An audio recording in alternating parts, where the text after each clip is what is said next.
नमस्कार दोस्तों, कैसे हैं आप? उम्मीद करता हूँ अच्छे होंगे। मैं हूँ आपका दोस्त संदीप शर्मा और आप देख रहे हैं हमारा चैनल भारत आप तक। हम आज बात करेंगे 19 तारीख को हुए लोकसभा चुनाव के वोटिंग विश्लेषण पर। कम वोटिंग हुई है। सभी लोगों का मानना है कि वोटिंग कम हुई है। पिछली बार से 7% के आसपास वोटिंग कम हुई है। क्या कारण रहे वोटिंग कम होने का और किनको होगा लाभ, किनको होगा नुकसान, इस बारे में हम बात करेंगे। पिछले चुनावों में क्या क्या पार्टियों ने क्या क्या अपने जो एनालिसिस किए थे, पिछली बार जो पार्टियों ने अपना अपना जो समीकरण देखा था, किस साइड में किसके कितने वोट हैं, क्या है, किसका वोट कटा किसका नहीं कटा, उस पर सारी बातें हम करने वाले हैं। विश्लेषण करेंगे 2014 से 2019 और 2024 तीनों के डाटा जो है वो हम आपके सामने रखेंगे कि किस पार्टी को कितना प्रतिशत वोट मिला, कितनी वोटिंग हुई टोटल, उसमें कितनी जो बीजेपी को कितना मिला, भारतीय जनता पार्टी को जो वोट मिला उसका शेयर कितना था, कांग्रेस पार्टी जो थी उनके प्रत्याशी को कितना वोट शेयर मिला, वो हम आपको पूरा डिस्कस करने के पूरा का पूरा आपको हम डिस्क्लोज करेंगे। शुरू करते हैं। अभी आप देखेंगे तो मुंडावर विधानसभा जो है, वहाँ के जो विधायक हैं, जो कांग्रेस के प्रत्याशी हैं भाई ललित यादव जी, मुंडावर से विधानसभा चुनाव जीत कर गए और अभी उन्होंने लोकसभा का चुनाव कांग्रेस पार्टी के टिकट पे लड़ा है। दूसरे भूपेंद्र यादव जी, जो केंद्रीय मंत्री हैं, पर्यावरण वन मंत्री रहे हैं मोदी सरकार में, अभी भी हैं जब तक नई सरकार नहीं बन जाती। बहुत बड़े नेता हैं, काफी नजदीकी प्रधानमंत्री मोदी जी से और अमित शाह से उनकी रही बताई। अलवर के लिए कुछ उन्होंने काम भी किया है। लेकिन अब दोनों की फाइट जो है, वो जो लड़ाई है बहुत क्लोज बताई जा रही है कि कुछ भी हो सकता है, कोई भी उम्मीदवार जीत सकता है, ऊंट किसी भी करवट बैठ सकता है। लेकिन उससे पहले मैं कुछ आंकड़े आपके सामने प्रस्तुत करना चाहता हूं, उस पर आप फोकस करो। अभी जो ऑल ओवर वोटिंग देखें तो वो 58-59% के आसपास हुई है, जो पिछली बार लगभग 66 पॉइंट कुछ 85 के आसपास थी, यानी 67 राउंड ऑफ करें तो 67% के आसपास जो थी, 66-67% के आसपास, वो घट करके 59% के आसपास रह गई है। कहाँ कितना वोट पड़ा है वो आपको मैं बताता हूँ। 2014 में तिजारा विधानसभा में जो वोटिंग हुई थी वो थी 73.63%, यानी कि 76.63% हुई थी। किशनगढ़ बास में हुई थी 69.31, यानी कि 69.31% वोटिंग हुई थी। 2014 की बात कर रहा हूँ। मुंडावर में हुई थी 65.51% वोटिंग मुंडावर में हुई थी। बहरोड की बात करें तो वही 65% के आसपास मुंडावर और बहरोड में दोनों लगभग एक जैसी वोटिंग हुई। ग्रामीण क्षेत्र में बात करें तो 62% के आसपास वोटिंग हुई थी। शहर में 67.18% और रामगढ़ में हुई थी 64% और 57% के आसपास राजगढ़ लक्ष्मणगढ़ जो था वहां हुआ था। 2014 का डेटा है, जिसमें भारतीय जनता पार्टी को मिला था 55% वोट तिजारा से और 40% वोट मिला था कांग्रेस पार्टी के उम्मीदवार भंवर जितेंद्र सिंह को। किशनगढ़ में 69% पोलिंग हुई थी, लेकिन 61% के आसपास भारतीय जनता पार्टी के उम्मीदवार को वोट मिला था और 33 या 34%, 33.88% जो था वो मिला था कांग्रेस के प्रत्याशी को। मुंडावर विधानसभा में 65.51% वोटिंग हुई थी टोटल। 76% के आसपास, यानी कि 76.8% के आसपास मिला था बीजेपी के उम्मीदवार उस समय जो थे बाबा चांदनाथ जी, उनको मिला था लगभग 76-77% वोटिंग और भंवर जितेंद्र सिंह को मिला था लगभग 18.5%। बहरोड की बात करें तो बहरोड में 65.36% वोटिंग 2014 में हुई थी। बीजेपी के प्रत्याशी को मिला थे 76.7%, यानी कि लगभग 76.5% के आसपास पोलिंग भारतीय जनता पार्टी के पक्ष में हुई और 18.59% सिर्फ, यानी कि 18.5% के आसपास मुंडावर में भी और बहरोड में भी लगभग दोनों का सेम ही डेटा आ रहा है। ये उस समय के कांग्रेस के प्रत्याशी भंवर जितेंद्र सिंह के पक्ष में हुई थी सिर्फ 18.5%, कहाँ 76-77% और कहाँ 18%। और 52%, 52.5% जो वोट मिला था वो भारतीय जनता पार्टी के कैंडिडेट को मिला था, चांदनाथ जी को, और 41% के आसपास, यानी कि 40.9% जो वोट मिला था वो कांग्रेस प्रत्याशी को मिला था। ग्रामीण की स्थिति थी। अब शहर की स्थिति बताएंगे। 67.18% जो थी टोटल पोलिंग हुई, जिसमें से 64% पोलिंग जो थी भारतीय जनता पार्टी पक्ष में हुई और 31% के आसपास भंवर जितेंद्र सिंह, जो अलवर शहर में रह रहे हैं, अलवर शहर के ही हैं, होम टाउन है, वहां से उनको सिर्फ 31%। भारतीय जनता पार्टी के कैंडिडेट को मिला लगभग 64% और उनको मिला लगभग 31%, यानी कि 30.9%। अब रामगढ़ की बात करते हैं। रामगढ़ में 64.18%, 57% 12% भारतीय जनता पार्टी का, और 34.55 यानी कि 34.55% मिला भंवर जितेंद्र सिंह को। अब जो गढ़ है, आपको बताएं, राजगढ़ लक्ष्मणगढ़ 57% वोटिंग हुई थी। उस 57% में 40% भारतीय जनता पार्टी के पक्ष में हुई 2014 में, और 57% पोलिंग हुई कांग्रेस के पक्ष में। ये एकमात्र डेटा जो है राजगढ़ लक्ष्मणगढ़ का जो है वो कांग्रेस के पक्ष में गया था, 57% और 40%। अब बात करेंगे 2019 की। 2019 में भारतीय जनता पार्टी के और कांग्रेस में सीधा सीधा मुकाबला था। कांग्रेस के प्रत्याशी वही भंवर जितेंद्र सिंह, लगातार 4 बार चुनाव लड़ रहे थे, 2 बार जीता, 2 बार हारा उन्होंने।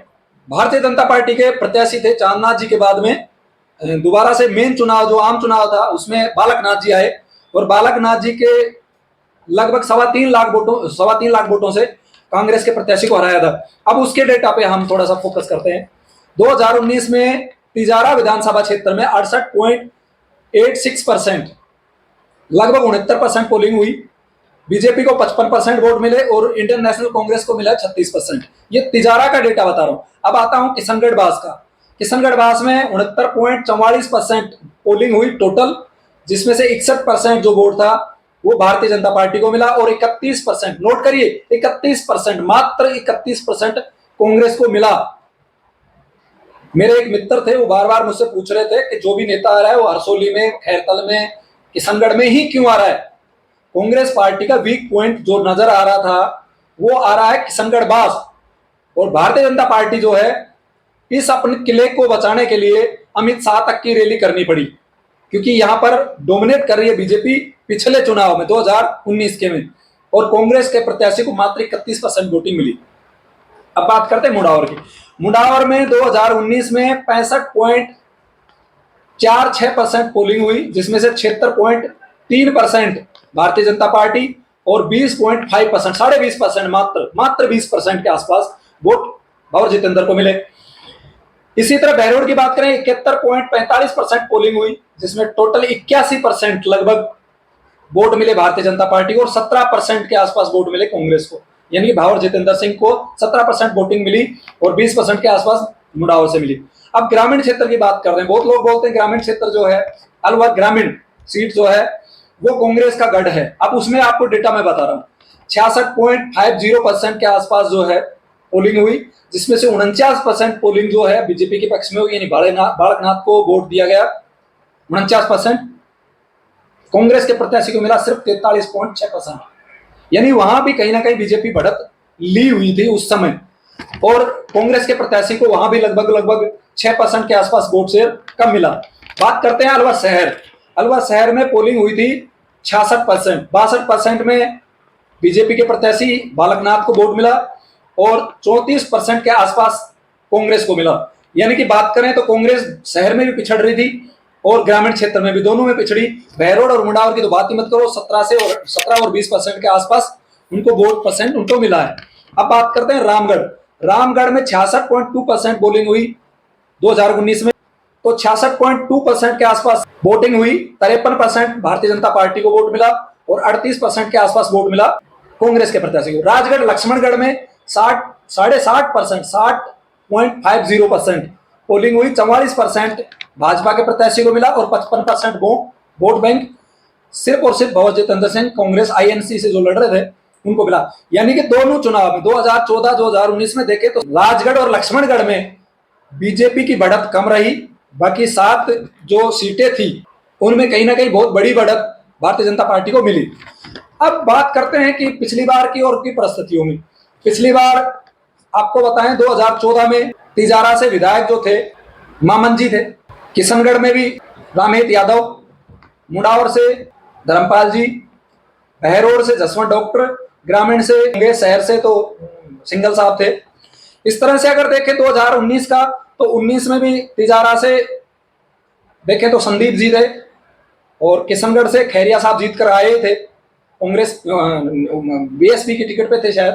मुंडावर में अगर बात करें तो मंजीत थे, बहरोड में बलजीत यादव, ग्रामीण से टीकाराम जोली लगातार मंत्री भी रहे और अब की बार नेता प्रतिपक्ष भी हैं। शहर में 2019 की बात करें तो संजय शर्मा थे, रामगढ़ लक्ष्मणगढ़, कोई ज्यादा इनमें राजनीतिक उथल पुथल हुई नहीं, यानी कि कह सकते हैं वही विधायक वही चेहरे वही सारी बात, कोई परिस्थितियां बदली नहीं है। परिस्थितियां जो बदली हैं वो सिर्फ इतनी बदली हैं कि पिछली बार जो कैंडिडेट थे बालकनाथ थे, अहीर समुदाय से आ रहे थे, और अब की बार जो हैं भूपेंद्र यादव हैं, वो भी अहीर समुदाय से हैं। कांग्रेस के प्रत्याशी जो थे, कांग्रेस के प्रत्याशी भंवर जितेंद्र सिंह जी थे, और अब की बार अहीर समुदाय से जो हैं ललित यादव जी हैं।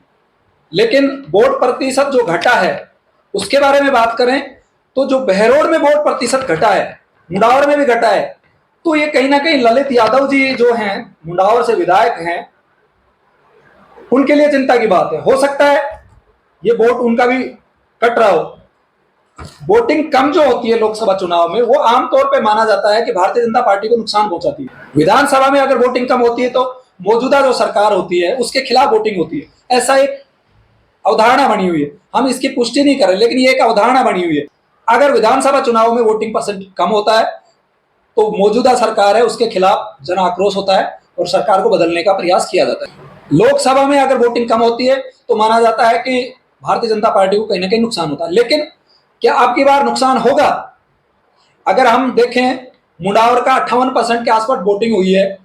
ये तो हमारे ललित भाई जी के होम टाउन है, यहाँ से विधायक हैं, यहाँ से तो वोटिंग बम्पर होनी चाहिए थी।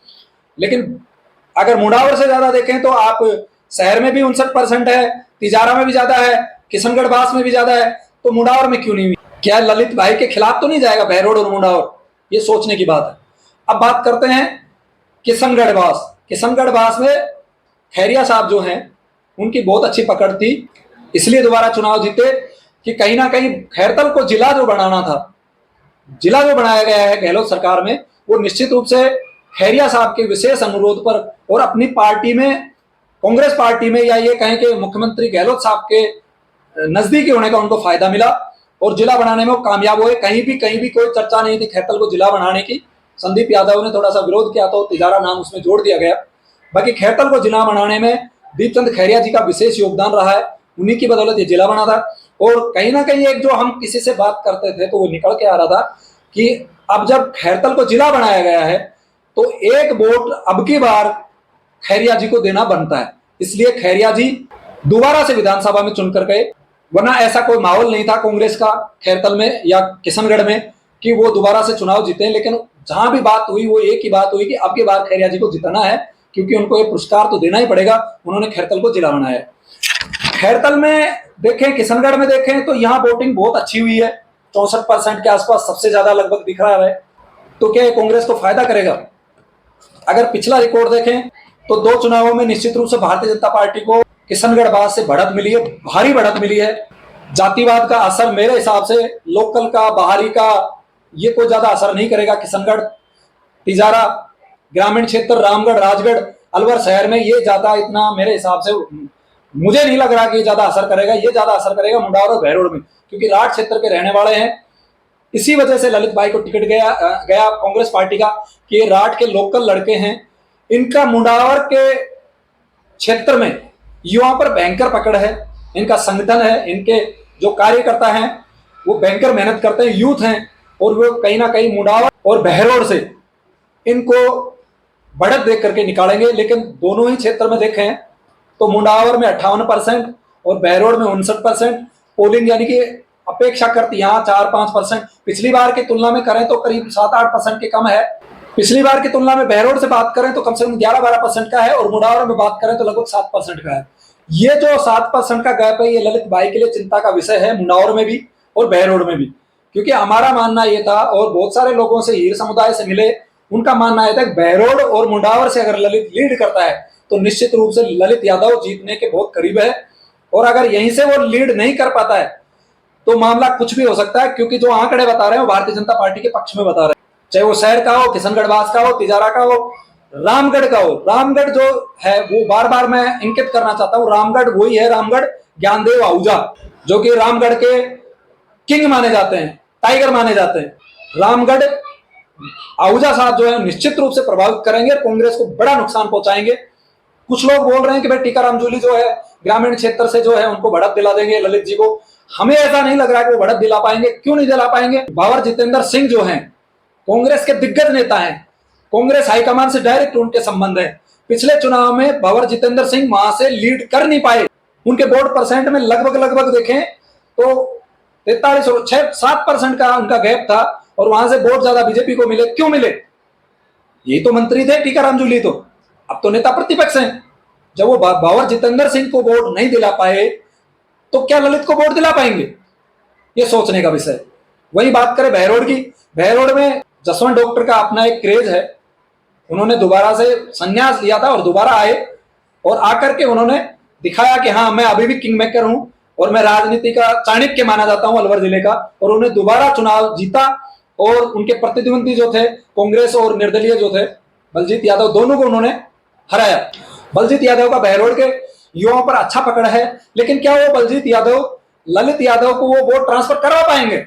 ये देखने की बात है। मुंडावर में लोकल ललित यादव खुद यहाँ के विधायक हैं। ललित यादव के पास अपनी एक टीम है मुंडावर में बहुत अच्छी, लेकिन पूर्व विधायक मंजीत चौधरी जो हैं वो निश्चित रूप से इस मामले में बहुत कड़ाई से और सख्ती से ये काम कर रहे हैं कि पार्टी के कैंडिडेट भूपेंद्र यादव के साथ लगे हुए हैं, और भूपेंद्र यादव को वो निकालने के भरपूर प्रयासक में है कि ये जाए मंत्री बने। और कहीं ना कहीं कद तो भाई मंजीत का भी बढ़ेगा, जैसे जीतेंगे तो उनके केंद्रीय मंत्री से नजदीकियां बढ़ेंगी, और वो निश्चित रूप से सरकार अपने फेवर में है ही। दिल्ली में भी और जयपुर में बैठे अपने शर्मा जी जो हैं वो भी फेवर के हैं, तो कहीं ना कहीं मंजीत जो है वो यहाँ बेहतर काम करवा सकते हैं, ऐसा उनका मानना है। लेकिन ये आपको भूलना नहीं है कि ललित यादव जो हैं उनका संगठन पे बहुत भयंकर तरीके से यहाँ के युवाओं पर एक टीम उनकी जो है बहुत सक्रिय है, चाहे वो सोशल मीडिया हो चाहे वो ग्राउंड पे हो। लेकिन सोशल मीडिया के जो वर्कर हैं वो ग्राउंड पे कितना काम करते हैं ये आपको देखना पड़ेगा। ग्रामीण क्षेत्र में टीकाराम जूली जो है निश्चित रूप से नेता प्रतिपक्ष हैं कांग्रेस के, वो मदद कर रहे हैं ललित भाई की, लेकिन पिछले 2 चुनाव में देखे तो उन्होंने भंवर जितेंद्र सिंह की कोई ज्यादा मदद नहीं कर पाए। वो खैरिया साहब जी जान लगा रहे हैं जिताने में, लेकिन खैरिया साहब का मेरे हिसाब से लास्ट चुनाव है, वो हार जीत वहां से कम मार्जिन पे भी कोई कैंडिडेट निकल रहा है या बीजेपी को बढ़त मिलती है तो उनको कोई ज्यादा फर्क नहीं पड़ेगा। वहीं तिजारा से बात करें, बाबा बालकनाथ मुख्यमंत्री पद के दावेदार हुआ करते थे, उन्होंने बड़ा पूरा सब कुछ झोंक रखा है कि तिजारा से भूपेंद्र यादव को थोड़ा सा लीड मिले। इमरान खान भी अपने समाज पे, कहने का मतलब ये है कि जो लीड हुई है पिछले चुनाव में वो लीड क्या भारतीय जनता पार्टी बरकरार रख पाएगी? उसमें 2 फैक्टर काम कर रहे हैं। एक, पिछली बार भंवर जितेंद्र सिंह राजपूत समाज से आते थे और यादव समाज के बालकनाथ थे, और यादव समाज ने पूरा का पूरा वोट एक तरफ ट्रांसफर किया। वो अब डिफरेंट है, दोनों यादव समाज के प्रत्याशी हैं, दोनों में ही वोट डिवाइड होगा, कौन 60% में जा रहा है कौन 40% में जा रहा है, इससे ज्यादा कोई फर्क नहीं पड़ रहा है। जहां तक हमारा एनालिसिस है 40 और 60 का रेशो रहेगा, चाहे ललित की तरफ 60% जाएंगे तो भंवर आपके भूपेंद्र जी जो है वो 40% लेंगे। अगर भूपेंद्र जी 60% लेते हैं तो ललित यादव जी 40% के आसपास पहुंच सकते हैं अहीर समुदाय में। अब बात करता हूं मुंडावर में बात करें तो मुंडावर और बहरोड में जो लीड करके लेके गया, हो सकता है 10-20 हजार की लीड भूपेंद्र जी ले जाएं या हो सकता है ललित जी ले जाएं। ये आंकड़े जो हैं वो तय करेंगे कि कौन लीड कर रहा है। हमें ये अंदाजा हो रहा है कि निश्चित रूप से बीजेपी की जो बढ़त है वो आप देखेंगे तो तिजारा और शहर से, रामगढ़ से और ग्रामीण क्षेत्र से बढ़त नजर आ रही है। हो सकता है खैरिया साहब भी कमजोर पड़े, और किशनगढ़ में भी कहीं ना कहीं भारतीय जनता पार्टी का कैडर जो है पिछली बार जिस तरह से उन्होंने बहुत भयंकर तरीके से वोटिंग उन्होंने करवाई, बीजेपी के पक्ष में 61% वोट गए थे और 31% भंवर जितेंद्र से बड़े नेता थोड़ी हैं ललित यादव जो सब लोग उनकी मदद करेंगे। ये एक फैक्टर जो है उनका विपक्ष में जा रहा है। पक्ष में जो फैक्टर जा रहा है वो ये कि युवा हैं, उनके पास एक बेहतरीन टीम है, लेकिन वो टीम मुंडावर में ही है। बहरोड में, किशनगढ़ में, तिजारा में कोई जानता नहीं होगा ठीक से ललित यादव को, और भूपेंद्र जी को भी नहीं जानता, लेकिन मोदी की लहर के कारण भूपेंद्र यादव डोमिनेट कर रहे हैं, और डोमिनेट करने के कारण उनको लाभ मिल सकता है। लेकिन आपको हमने बताया, लेकिन अगर वोट परसेंट कम हुआ है तो बीजेपी को नुकसान होना निश्चित रूप से लाजमी समझा जा रहा है कि ये वोट प्रतिशत निश्चित रूप से बीजेपी का कटा है। लेकिन कितना कटता है ये आने वाला समय बताएगा। 4 जून को रिजल्ट आने वाला है, तब तक तो सब कयास लगाए जा रहे हैं। मेरे अपने आंकड़े बता रहे हैं, आपके अपने आंकड़े बता रहे हैं। बहरोड और मुंडावर में अगर बराबर भी मामला रहा, अगर ललित यादव ने यहां से लीड नहीं ली 50 से 60 हजार की, तो निश्चित रूप से ललित यादव के लिए ये चुनाव हाथ से निकलता हुआ नजर आ रहा है। लेकिन अगर यहां से लीड ले ली और टीकाराम जूली ने मदद कर दी खैरिया ने मदद कर दी। और निश्चित रूप से आपका लक्ष्मणगढ़ साइड से जो है वो कांग्रेस की पार्टी का कैडर जो है मजबूत है, तो ललित यादव के जीतने के चांसेस बहुत ज्यादा हैं। और अगर वो पिछड़ गए बहरोड से और मुडावर से और किशनगढ़ से, तो निश्चित रूप से तिजारा, किशनगढ़, अलवर शहर और ग्रामीण क्षेत्र में और रामगढ़ में बीजेपी निश्चित रूप से बढ़त बना सकती है और भूपेंद्र यादव जीत सकते हैं। आपकी क्या राय है, कौन जीत रहा है, भूपेंद्र यादव या भाई ललित यादव जीत रहे हैं? आप कमेंट करके जरूर बताएं। तब तक के लिए जय हिंद।